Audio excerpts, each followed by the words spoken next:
سردیوں کے سیزن میں جتنی مزے کی نیند آتی ہے اتنے مزے کی نیند تو گرمی کے سیزن میں نہیں آتی۔ اب ہمارے گھروں کا حال تو سردی اور گرمی کا امتیاز بھی ختم ہو گیا، ہر کمرے میں اے سی، باہر نکلے تو معلوم ہوتا یہ اپریل ہے کہ مئی ہے، گھر کے اندر گھس گئے سب برابر۔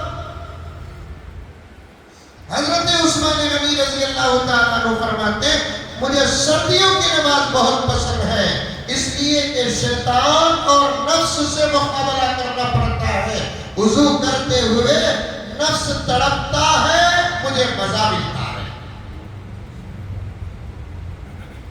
بہترین لذیذ بستر سے فجر کی نماز کے لیے اٹھنا قسم اللہ کی مجاہدہ ہے۔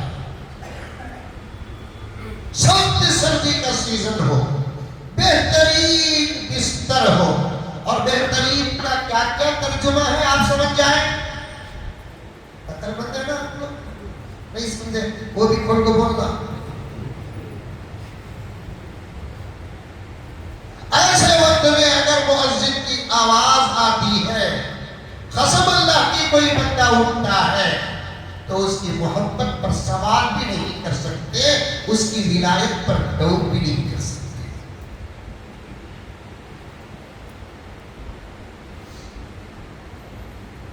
دوسرا حضرت عثمان غنی نے کیا کہا؟ تقریر کہاں سے شروع کیا یاد ہے؟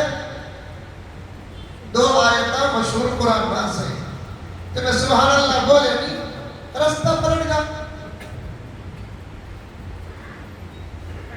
عثمان غنی رضی اللہ تعالی عنہ نے کیا فرمایا؟ گرمی کے روزے مجھے بہت اچھے لگتے ہیں کیونکہ گرمی میں دن بڑا، وہ بھی عرب کی گرمی، عرب کی گرمی۔ اور تیسری بات، صحابہ روزے کو روزہ سمجھ کر رکھتے تھے، سحری کرتے تھے پیٹ بھرنے کے لیے نہیں، فضیلت حاصل کرنے کے لیے۔ ہمیں فضیلت حاصل کرنے نہیں، پیٹ بھرنے کرتے تھے۔ اس میں الگ سوال پوچھتا ہے حضرت رات کو 2-3 بجے بٹھا لیتا ہوں پھر بھی سحری کرنا کیا پوچھا ہے؟ 2 بجے تک کھا رہا ہے، پتھر کی پھال، تروے کی پھال، یعنی کی پھال، پھر بھی پوچھنا بھی سحری کرنا کیا؟ مجھے بہت بولا بابا تیرا پیٹ نہیں، منسپلٹی کی ڈیوٹی۔ صحابہ جب سحری کرتے تھے پیٹ بھرنا مقصد نہیں، فضیلت۔ پیارے آقا نے فرمایا سحری کرو، سو کر سحری کے لیے اٹھو۔ مجھے معاف فرمائیں، آپ اور میں سب یہ کہیں ایک ماحول ہمارا، میں کہیں اور دور سے نہیں آیا، مہینے 1.5 مہینے میں گلیوں میں کبھی گزر بھی جاتا ہوں، لیکن صاف کہنے دیجیے بات، سحری میں اٹھنے کی لذت بھی ختم ہو گئی ہے۔ پرسوں کی لطیفہ دیکھا، افطار کو اٹھا لگو پھر ایک زمانے میں سحری کو اٹھاتے تھے نا، اٹھو اٹھو سحری کا وقت ہو گیا ہے، اٹھو 4 ہو گئے، اٹھو 4:30 ہو گئے، اٹھو 4:45 ہو گئے، اٹھو 5 ہو گئے، اٹھو، اٹھے تو اٹھو نہیں تو سو کو مرو، ٹائم ہوگا تو کیا اٹھتے۔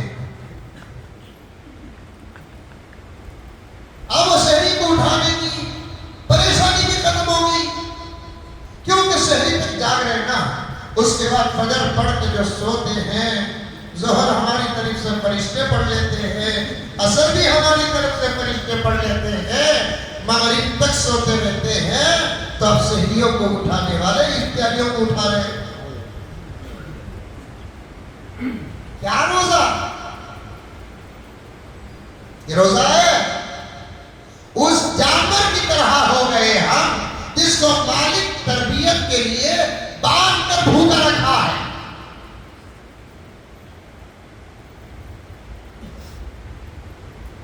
وہ اللہ کے بندے نہیں جن کے روزوں پر خدا فرشتوں پر فضل کرتا ہے. جملہ سنے سمجھے مزہ آئے گا. بڑی سادگی سے کہہ رہا ہوں وہ روزے نہیں ہمارے جن پر خدا فرشتوں پر فخر کرتا ہے. حدیث میں آتا ہے کہ جب بندے روزہ رکھتے ہیں بھوک سے تڑپتے ہیں پیاس سے تڑپتے ہیں اپنے ذاتی ضرورت اور تقاضے باوجود اس کے اللہ سے ڈر کر بچ کر رہتے ہیں تو ایسے لوگوں پر اللہ خود فرشتوں کے بھی میں فخر کرتا ہے. اے ملائکہ آؤ ادھر. جن کو پیدا کرنے پر تم کو اعتراض تھا نا, جن کے پیدا کرنے پر اعتراض تھا نا, آؤ وہ مخلوق دیکھو میرے لیے بھوکا, آؤ مخلوق دیکھو میرے لیے پیاسی ہے مجال دروازے پر دریچے پر کوئی دیکھنے والا نہیں, اکیلے بیٹھا ہے, ٹھنڈا پانی ہے, جوس ہے, کھانے کے لوازمات ہیں, کھا لیتا باہر جا کر جھوٹ بول دیتا تب بھی اثر نہ پڑتا. لیکن بند کمرے کے بیچ میں بھی اسے کوئی چیز کھانے سے روک رہی ہے. وہ دو ہی چیزیں ہیں, یا تو میری محبت یا تو میرا ڈر. یا تو میری محبت یا تو میرا ڈر. کون دیکھ رہا ہے اسے؟ اس کا باپ, اس کی ماں, اس کا شوہر, اس کی بیوی, اس کے بچے, اس کے دوست, اس کے اقربا, کون دیکھ رہے ہیں؟ لیکن پھر بھی یہ نہیں کھا رہا ہے. پھر یہ سوچ کر نہیں کھا رہا ہے کہ میں روزہ ہوں, میری حالت کو میرا رب دیکھ رہا ہے. یہ ادا اللہ کو اتنی پسند آتی ہے, اتنی پسند آتی ہے, قسم اللہ کی ملائکہ کے بیچ میں اللہ رب العزت بندوں کے روزوں پر فخر کرتے ہیں. لیکن شرط یہ ہے کہ وہ روزے ہو. ہمارے روزوں پر فخر, ہمارے روزوں پر تو فرشتوں کو بھی افسوس ہوگا. رمضان پریشان, اگر روزے کا رزلٹ بلڈ ٹیسٹ کی رزلٹ کی طرح آ جاتا تو پھر ہمارے روزوں سے فرشتے اور رمضان کا خود ہمشر نکاح ہو جاتا.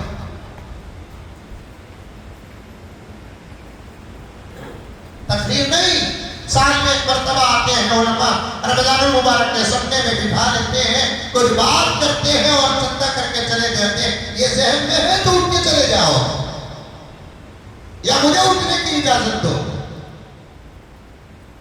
لیکن درد پیدا کرنا, احساس پیدا کرنا اگر ہے تو بیٹھو بیٹھو, چندہ مقصد نہیں میرے رب کی قسم, اصلاح مقصد. روزے کیا لے گئے حضرت عثمان غنی کیا فرماتے ہیں؟ گرمی کے سیزن کے روزے, تڑپ ہوتی ہے اس میں, پیاس لگتی ہے, پیٹ اندر چلا جاتا ہے, صورت اتر جاتی ہے. ایک مہینے میں 5-10 کلو تو اتر جاتا ہے, جس کو اترنے اور اتارنے کے لیے بڑے بڑے ڈاکٹروں کے کنسلٹ اور ان سے ملاقات اور بڑی بڑی دوائیں اور ڈائٹنگ کا کیا نظام بناتے ہیں. ایک زمانے میں ضرورت ہی نہیں, رمضان آ کر جاتا تو جسم پر اثر نظر آتا. اب رمضان کے بعد ہمارا پیٹ 3 مہینے کا ہو کر رہتا ہے نہیں. ایسا کھا رہے بابا, سمجھ میں نہیں آتا. اللہ کھلا رہا ہے آپ کو, ہم کو سب کھلا رہا ہے, لیکن لیمٹ تو ہے. حضرت مہدی اور عیسیٰ اور دجال کے بارے میں بول کر رہا ہوں, آپ بھی ابھی بناؤں گا, لیکن اس سے پہلے یہ باتیں آ رہی ہیں. نوجوانوں صرف آپ سے بات کرنا چاہتا ہوں, تم ہو آپ, یہ بڑے جو بیٹھے ہوئے سرپرست ہیں ہمارے, یہ ہماری تربیت کریں گے, ہمارے لیے دعا کریں گے, اب ان کے اعمال کا اثر حالات پر نہیں پڑے گا، تمہارے اعمال کا اثر حالات پر پڑے گا، لیکن اس وقت سب سے زیادہ بگڑا ہوا طبقہ اگر کوئی ہے تو وہ تمہارا ہی طبقہ ہے۔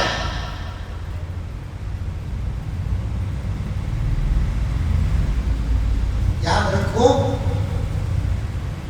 پیارے آقا نے کیا فرمایا، ایک پوائنٹ بتاتا ہوں، سمجھو، سمجھ میں آ رہی ہے بات میری؟